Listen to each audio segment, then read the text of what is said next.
بسم الله الرحمن الرحيم. السلام عليكم ورحمة الله وبركاته. إن الحمد لله نحمده ونستعينه ونستغفره ونستهديه، والصلاة والسلام على سيد المرسلين محمد وآله وصحبه أجمعين، أما بعد. حاضرین و ناظرین، یہ درس نمبر 2201 ہے اور آج سورۃ القلم کی 4 آیتوں کی تلاوت اور تشریح کی جائے گی۔ آیت نمبر 44 تا 47، 44 to 47۔ اعوذ باللہ من الشیطان الرجیم، بسم اللہ الرحمن الرحیم۔ فذرني ومن يكذب بهذا الحديث سنستدرجهم من حيث لا يعلمون وأملي لهم إن كيدي متين أم تسألهم أجرا فهم من مغرم مثقلون أم عندهم الغيب فهم يكتبون صدق اللہ العظیم۔ لفظی ترجمہ یوں ہے، فذرنی چنانچہ چھوڑ دے مجھے، ومن اور اس شخص کو جو یکذب جھٹلاتا ہے، بہذا الحدیث اس بات کو، اس حدیث کو، سنستدرجہم یقیناً ہم آہستہ آہستہ ان کو لے جائیں گے، من حیث اس طرح کے، لا یعلمون وہ نہیں جانیں گے، وہ املی اور میں ڈھیل دیتا ہوں، لہم ان کو، ان بلا شبہ، قیدی میری تدبیر، متین بہت مضبوط ہے۔ ام تسألہم کیا آپ مانگتے ہیں ان سے، اجرن کوئی اجر، فہم تو وہ من مغرم تاوان سے، مثقلون بوجھل ہیں، ام یا عندہم ان کے پاس، الغیب غیب ہے، فہم پھر وہ یکتبون لکھتے ہیں۔ ترجمہ یوں ہے، لہذا اے پیغمبر، جو لوگ اس کلام کو جھٹلا رہے ہیں انہیں مجھ پر چھوڑ دو، ہم انہیں اس طرح دھیرے دھیرے تباہی کی طرف لے جائیں گے کہ انہیں پتہ بھی نہیں چلے گا، اور انہیں ڈھیل دے رہا ہوں، یقیناً میری تدبیر بڑی مضبوط ہے۔ کیا تم ان سے کوئی اجرت مانگ رہے ہو کہ وہ تاوان کے بوجھ سے دبے جا رہے ہیں، یا ان کے پاس غیب کا علم ہے جسے وہ لکھ رہے ہیں؟ ان 4 آیتوں میں 6 باتیں بیان کی گئی ہیں۔ پہلی بات، اے پیغمبر، جو لوگ اس کلام کو جھٹلا رہے ہیں انہیں مجھ پر چھوڑ دیجیے۔ دوسری بات، ہم انہیں دھیرے دھیرے اس طرح تباہی کی طرف لے جائیں گے کہ انہیں پتہ بھی نہیں چلے گا۔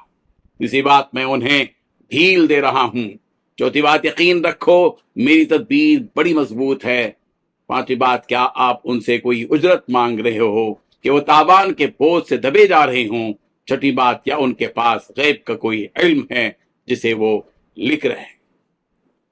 بزرگان محترم، مشرکین کی اس حرکت پر اللہ تعالیٰ انہیں ڈرا رہے ہیں، اور نبی رحمت صلی اللہ علیہ وسلم کو ان کی ان ایذاؤں پر صبر کرنے کی تلقین فرما رہے ہیں۔ چنانچہ فرمایا کہ پیغمبر، آپ ان جھٹلانے والوں کا، جنہوں نے آپ کو بھی جھٹلایا اور ہمارے کلام کو بھی جھٹلا دیا، معاملہ ہم پر چھوڑ دیجیے پیغمبر، ہم ان کی ان حرکتوں پر سخت سے سخت سزا دیں گے، لہذا آپ ان کی پکڑ اور گرفت کیے جانے تک ان سے پہنچنے والی تکلیفوں پر صبر کیجیے، اور ان کی ان تکلیفوں سے گھبرا کر اپنی تبلیغ کو، اپنی دعوت کے پیغام کو اور کام کو ترک مت کیجیے۔ یقین اللہ تعالیٰ آپ کے ساتھ ہیں، اور وہ انہیں دھیرے دھیرے اپنی پکڑ میں لے رہے ہیں کہ انہیں دنیا میں مشغول کر کے آخرت سے غافل کر دیا، اور انہیں بہت سارا مال اور اولاد عطا کیا تاکہ وہ اس کی رونق میں ڈوب کر آخرت کو بھول جائیں۔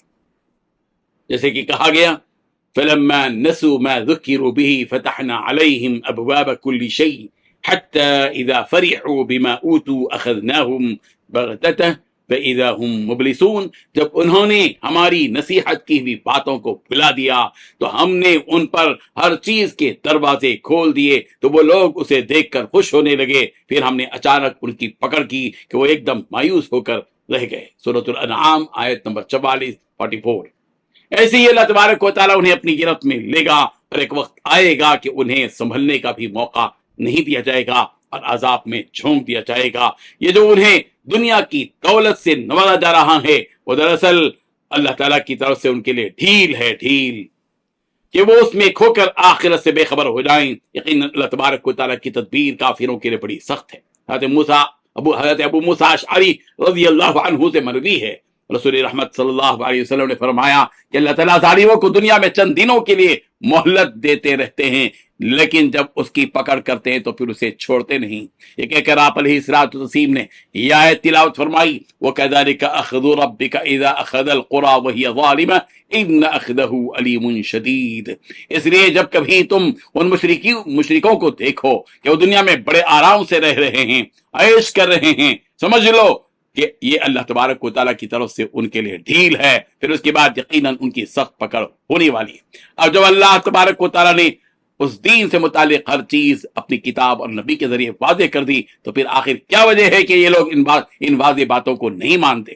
کیا ایسا ہے کہ یہ نبی تم سے اس دین کو اپنانے اور اس پر عمل کرنے کی وجہ سے کچھ اجرت کا مطالبہ کر رہے ہیں کہ جس کی بوجھ کی وجہ سے تم اس دین کو اپنانا نہیں چاہتے؟ یا پھر تمہارے پاس کوئی غیب کا علم ہے کہ جس کے ذریعے سے تمہیں یہ پتہ چل جاتا ہو کہ محمد جو کہہ رہے ہیں وہ غلط ہے؟ ایسا کچھ بھی نہیں ہے۔ نہیں پیغمبر کوئی معاوضہ اپنی دعوت و تبلیغ پر کسی سے طلب کرتے ہیں، اور حقیقت یہ ہے کہ تم لوگ خواہشات کے پیچھے چلنے والے لوگ ہو، اور جو احکام اور باتیں آپ انہیں سنا رہے ہیں وہ ان کی منشا اور خواہشات کے خلاف ہے۔ بس اسی وجہ سے یہ لوگ آپ کا انکار کر رہے ہیں۔ اللہ تبارک و تعالیٰ ان حقیقتوں کو سمجھنے کی توفیق عطا فرمائے۔ آمین۔ وآخر دعوانا ان الحمد للہ رب العالمین۔